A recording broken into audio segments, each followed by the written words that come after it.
你在考虑要不要做出一个大胆的改变？我静下心来，眼睛闭起来，我不受到外在的干扰，我想要去聆听我内心的声音，我想要去做出我真心想要的选择。你就算不动啊，这个命运之轮会推着你转动，因为你旧有的世界它必须要结束，你要进入一个全新世界的篇章。我觉得你的人生已经离开了那种功能性的人生，你的人生已经来到了一个追求意义还有追求自我实现的人生，所以你正在为自己搭建这个舞台。我不急着让我的情绪牵着我走，我愿意花一个时间，等待一点时间，让这个情绪去告诉我内在有没有隐藏更多的讯息在里面。如果你依然回到旧有的模式的话，你是永远不会得到重生的。你必须要在这个黑暗的过程当中去找到那个隧道的光明的出口。所以这张牌卡是非常积极鼓励摩羯座的朋友们，你要去思考哪些旧有的模式你不能够一直沉溺在其中，或者是用这个方法去做事，然后希望得到不一样的结果。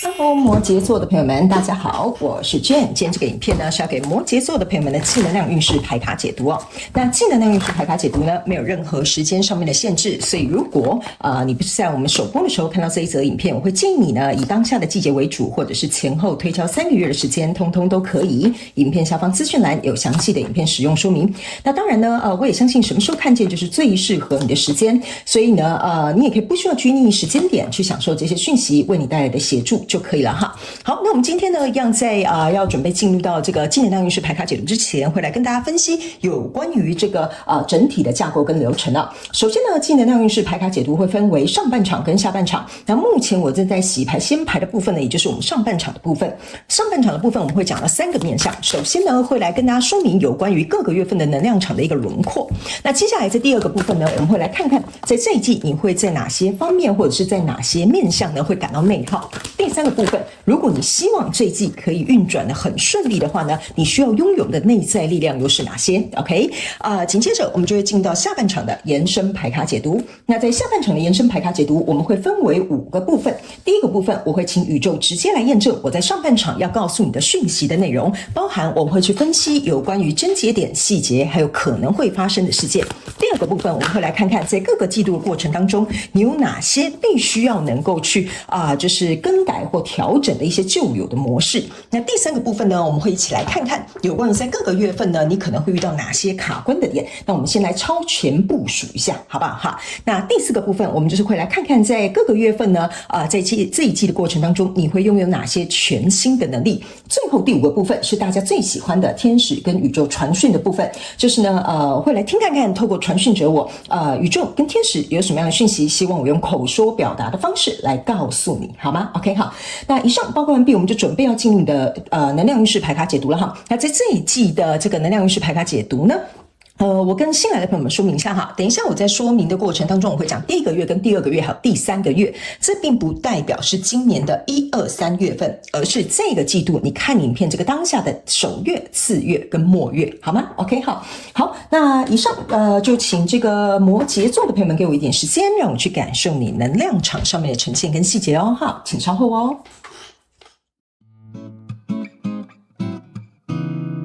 Hello， 大家好，我是 Jane， 非常感谢所有愿意在影片下方留言反馈以及按赞分享的观众朋友们，因为有你们的支持，才会有我的存在。所以如果呢，你还想要收听更多不同多元丰富的精彩内容，请你一起来收听我的主题广播节目，以及订阅我的电子报，就会收到最新的第一手消息。那如果呢，你还有其他的问题，也欢迎你点开影片下方的资讯栏，就可以找到所需要的答案。接下来就让我们一起来收看今天精彩的影片内容吧。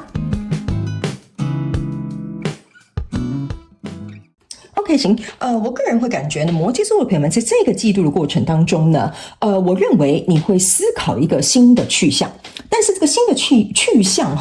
我觉得怎么说呢，在这个季度你可能还应该说你大概知道一个方向，但还没有100%确定。不过在这个季度的过程当中，你大概会知道说你要往哪个方向去走，好吧？我们来看一下轮廓，你可能会比较清楚一些。首先呢，在这一季的第1个月份呢，你抽到的是权杖女王，还有这个钱币侍者，然后还有这个钱币2。OK， 那这3张牌卡在你第1个月份的过程当中呢，你可以注意看哈，这是有2个钱币在这边，所以加起来叫做钱币2。那钱币2呢，其实说实在这张牌卡原本就是这个钱币2在这里，加上这个钱币侍者应该是钱币3，所以象征的意思就是说，在第一个月，你觉得你在考虑要跟你合作的这个人事物，他还没有来到一个很完美的时间点。但是呢，这个权杖女王就是你，就是说，我清楚知道我可能要往下一个哪个方向去走，或者是我要不要接受这个 offer， 或者要不要跟这个人在一起，或者是我要不要继续跟这个人一起创业。OK 哈，那在我们正式要解读之前呢，我跟新来的朋友们说明一下哈，来到我的频道呢，我们要灵活运用妈妈生给我们的大脑，所以呢，我希望你可以把我给你的讯息对你来说最大利益化。所以呢，等一下呢，你可以套用在你对应的交手的相关状况、人事物、事件、梦想或目标，甚至是关系、统治项目，统统都可以。那角色可以互换，没有任何时间跟性别的限制。OK 好，所以呢，第一个月我觉得你呈现出来很明确的一个状态，就是说，我知道我想要合作，可能跟这个人、跟这个事、跟这个物，但是呢，我还没有去想清楚到底是怎么样做会比较好。所以呢，我觉得呢，你会进行很多内在的分析，你也会去分析值不值得。还有一件事情是我个人会感觉哈，这边有一个小丑在这边拿一个这个钱币在他的脚上，那你可以去想象哈，这个小丑他其实呢要保持这样的平衡哈，或者是比如说要这样杂耍的表演，象征的意思就是说，摩羯座的朋友们，你会去思考。就是说，我要合作的，或我要进行这个项目的，或者是我想要推动这个关系的哈，能不能够让我在哪些层面保持平衡？比如说，有些人他很讲究我的付出跟收回的这种感觉要平衡，有的人可能是工作跟生活需要平衡，好，所以你可能要去想一下，这边会有一个关键点叫做平衡。OK 哈，那除了平衡之外呢，我觉得在你这个交手这个人数过程当中呢，我觉得你还很看重一件事情，就是说你的表现会不会被称赞，会不会值得被看见或被感激，这个也是你选择要不要跟这个人事物继续交流下去一个非常主要的原因。所以呢，你会看我投入这个钱币，然后再加上如果投入之后，我自己用我手上这一本书哈，这个书象征就是智慧。OK 哈，就是你会自己去过一遍这个流程，你会自己去思考这个来龙去脉，你会去想，那我这个钱币女王到底要不要为了这个人事物去推动这个比如说关系或合作或创业项目。 OK 哈，所以这大概是你第一个月份的这种内心可能会去思考的，或者是内在可能会拥有的情绪。那来到第二个月份的时候呢，你抽到这个是死亡牌卡跟宝剑十，然后呢还有一个力量牌卡。我觉得来到第二个月份呢，这3张牌卡有一点像是说呢，在你经历过第一个月去思考、去琢磨、去衡量之后呢，我会感觉哈，这边有一个能量场，就是说呢，你希望可以跟这个交手的人事物能够大大的去发挥你的潜力，就是说如果我跟这个人合作，我跟这个人在一起，或我要去做这个创业好了 OK 哈，我不希望我自己在这个状况当中是看不到未来的，就是说比如说我跟这个人在一起我看不到未来，那你跟他在一起干嘛，对吧哈？或者是你去创业这个项目，它可能是一个夕阳产业哈，所以你去创业这个项目可能或许是成功率没有那么高。所以呢，我觉得在第二个月你会开始转移你心目中的一个衡量的想法，就是说 OK 这个人可能可信，这个公司可能可以去 OK， 或者是这个公司可能很需要我这样的人才，所以当我发挥这样的能力的时候，他们可能会对于我的表现达到我想要的肯定，或者是我付出跟收回的这种状态我感到平衡。这个是你在第一个月会理清。第二个月你会去发现哈，说那既然如此，我进到这个公司，或者是我跟这个人合作，或我跟这个人在一起，我有没有我能够发挥的舞台跟价值？这个是来到第二个月的时候呢，你会想更清楚、更深入的一个状况在里面。OK 哈，所以呢，在这样的状况当中呢，我个人会感觉哈，你是心里期待，觉得说好，我想要下一个决定，或者是我想下一个赌注也可以哈。因为这边我不知道为什么会有某部分的这个摩羯座的朋友们哈，会给我有一种心理的感受，就是说，为什么会说是赌注哈？这个能量场有一点像是说。我看到这个人的潜力，看到这个合作关系，我也觉得在这边好像有我可以发挥的地方。但是我必须要告诉你，这个人事物呢，它这边是有一个宝剑十的。宝剑十象征的意思说，这个人事物它需要你耗费非常多的智慧上面的怎么讲？经历 OK， 比如说假设你是一个分析师，你进去你要花很多你脑袋里面的逻辑啊、合理性啊什么去做这个分析哈，它会考验你很多脑袋里面的智慧，但是它还有另外一个能量场的呈现，有一点像是说这个会去考验你在心智上面的这种成长，就是说比如说我跟这个人合作，我会不会有这种脑力被激发，或者是我能不能打开我的眼界，或者是我跟这个人在一起我们有没有愿景，这个是这个宝剑十给我的一个感觉 OK， 因为我觉得你在第二个月在想的东西是更加深沉深度的东西，所以这个东西才会变成是促使或者是推动你想要跟这个人事物继续前进的最后一个，我觉得一个 push 的一个力量哈。那这个死亡牌卡呢，我觉得是目前你跟这个交手的人事物，因为还没有敲定，还没有决定，还没有来到一个就说好吧，那我们就合作吧，好吧，我就继续跟你续约吧，或好吧，我们两个就在一起吧。目前暂时还没有确定，因为你还在想最坏的打算我会发生什么事情。好，这个死亡牌卡给我有这样的感觉，就是说好 OK， 如果这边我都衡量了，但是事情如果万一没有如同我预期去发展的话，最坏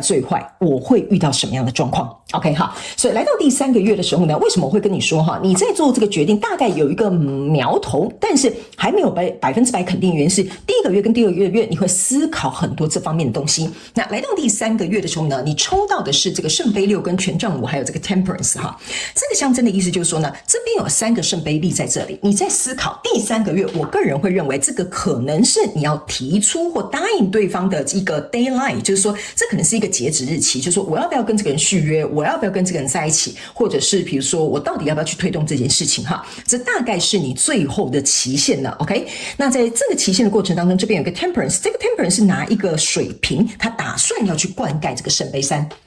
意思就是说呢，我觉得我感觉这边能量场大概是70-80%的这个摩羯座的朋友们会跟你这个交手的人事物，可能就会在下一季正式展开，因为在这一季的这个能量场的时候呢，还没有很明显。大概只有30-40%很明显，就是说好，我推动了，或者是我签约了，或者是我们就这样在一起了，宣布我们的这个身份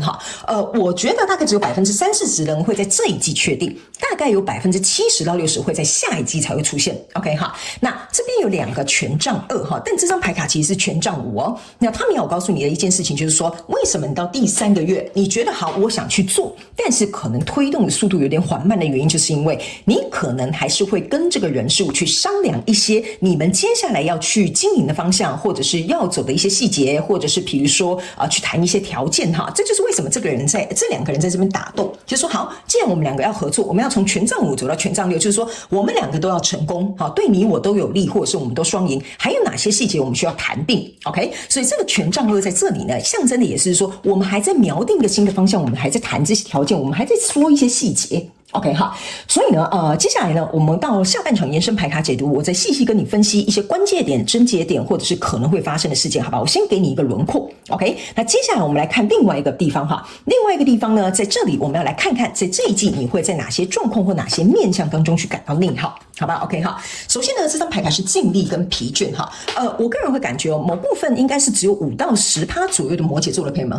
你跟这个交手相关状况人数，我个人会感觉大概5-10%左右的人，你大概会是2选1的状态。意思就是说，比如说我现在在我这个旧东家这边是一个新东家来跟我谈一些条件 OK 那这个大概有5-10%左右，或者是你要在这其中2选1的摩羯座的朋友们呢，我个人会感觉你之所以为什么会考虑现阶段我翻牌的这一个选项的原因，就是说呢，在可能之前或者是你就有合作的关系这个状况里面，是因为跟你相处的那些人事物呢，我觉得你已经尽力去做到你最好了，但是却改不了现状，所以你可能要跳槽，你可能要离开那个关系，或者是比如说你选择跟别人合作，这个大概是5-10%左右的摩羯座的朋友们，你会在这个层面因为感到内耗。所以有一个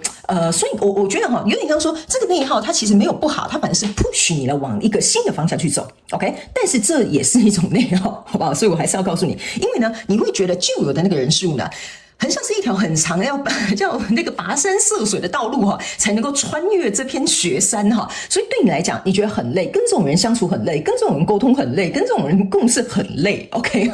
所以我觉得因为这样子的内耗，可能也促使你会想要说，那我要不要专心去一个新的公司，或者是就跟这个人在一起，或者是我们就一起推动一个项目，我就放弃我旧的这个项目所以你们新来的朋友们要灵活运用我给你的这个讯息，好吗 OK 这是第一个你可能会在这个层面感到内耗的。那另外一个部分，这个是活在当下跟逃避忧虑我觉得这一张牌卡呢，是为什么刚刚我有跟你讲就是你在这一张死亡牌卡里面有在想 OK 最坏的状况有什么，大不了最后的状况有什么？我跟这个人合作会发生什么事？我跟他在一起的话，我会发生什么事？如果我抛弃旧的人事物，跟这个新的人事物选择在一起，我会发生什么事？这个牌卡哈，其实象征的意思就是说呢，如果哈，你看这是一个小男生很开心的在这边玩这个沙子，可是他不知道后面其实已经惊涛骇浪，可能会把他卷走哦。我觉得你会对于内耗的意思就是说，当你呢在这个死亡牌卡。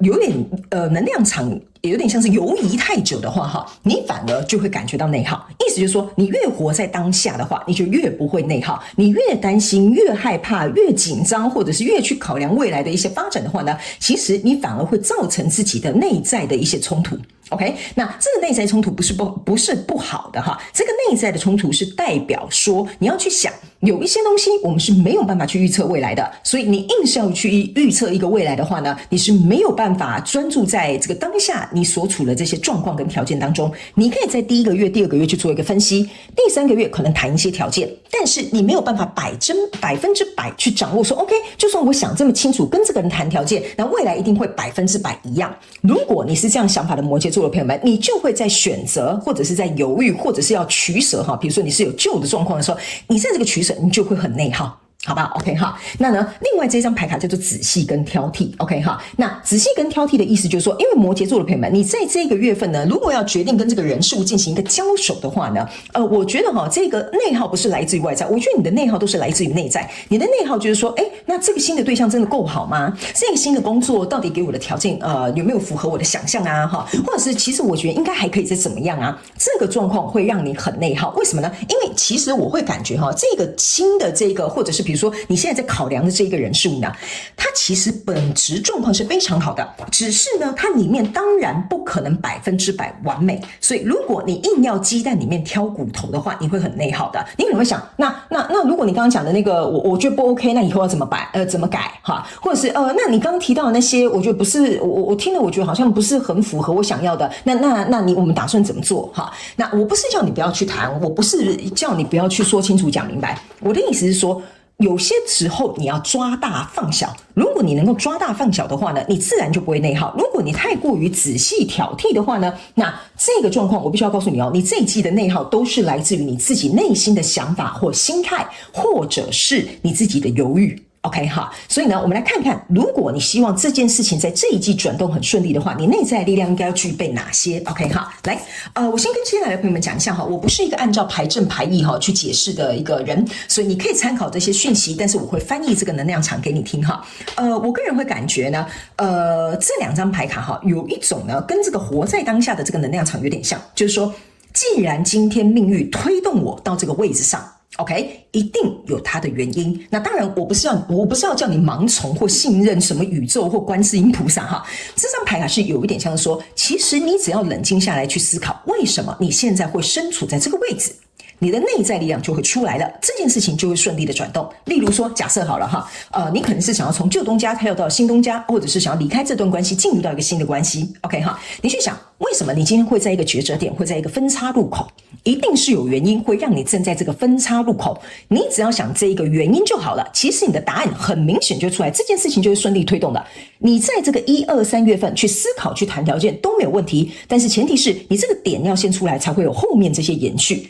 如果你光是在那个交叉路口就卡很久的话，那你后面这个延续的速度会变慢。OK 哈，而且你可能就想过多，因为你甚至还没有决定说好，那我就要跟这个人在一起，我就要跟这个人合作，你连这个都没有想好，你已经想到后面要跟他谈什么条件了，然后再回来内耗说，可是原本的人跟原本的合作方可能也不错，那时候你就会犹犹豫豫来来回回，这就是为什么你会在这边内耗。可是呢，当你转头去看这个旧的人事物的时候，你又觉得说跟他们相处我真的很累很疲倦哈，我也尽力做到最好，但是他们可能就是跟你处不来，或者是你们根本就不是在同一个生活圈或没有相同的价值观。OK 哈，所以这个意思就是说，你只要去思考一件事情，你为什么会在这个抉择点，其实你的问题就会结束了，你这件事情就会很顺利了。那另外这张牌卡呢，他没有告诉你哈，其实说实在的，我通常在解牌的时候，我不喜欢讲一些太虚幻的东西。原因是因为呢，我觉得人生有很多东西是我们要实际去执行、跟经历还有学习的。这张牌卡很明显要我传递一个宇宙的这个讯息给你哈，就是说你必须要相信你的第六感，你会知道为什么你会有信心走这一条路。OK， 意思就是说，假设今天有一个新旧选择，或者是你没有新旧选择，你在想这些东西的时候，你要能够信任你自己，就是说，为什么我会想这件事情？那是因为我的第六感告诉我，我要注意这个地方，我要小心这个细节，我要考量这个东西。所以你在思考、在考量、在想这些东西的时候，它自然而然其实就会帮你把这件事情，怎么讲？推动得很顺利，所以你根本就不要太担心，事情反而会按照你想要的方式去发生。意思就是说，如果假设今天你是要跳槽的这个摩羯座的朋友们，你就会去想，我想这么多，如果我都能够想到这些限制、卡关的地方或这些有问题的地方，那就代表我已经想到解决方法了，那我在纠结什么？OK 哈，这样子讲你可能就可以理解了，所以这个能够让整个季度顺利运转的内在力量就出现了。OK 哈，好，那接下来我们要进入到下半场的延伸牌卡解读。那接下来下半场延伸牌卡解读会是很详细的分析哈，我们会分为5个面向来看。第一个部分，我会请宇宙直接来验证我刚刚要传递给你的讯息内容，我们会用宇宙验证牌卡来验证各个月份跟整季的能量场哈有哪些关键细节或症结点跟事件。第二个部分，我们会来看看在各个月份过程当中你需要改变哪些旧的模式。第三个部分，我们来看各个月份过程当中跟整个季度你会遇到哪些卡关点，我们来超前部署一下。第四个部分，既然经历过这一季的洗礼之外呢，每个月份你会有哪些全新的能力？最后我们会进入到第5个部分，也就是天使跟宇宙传讯的部分。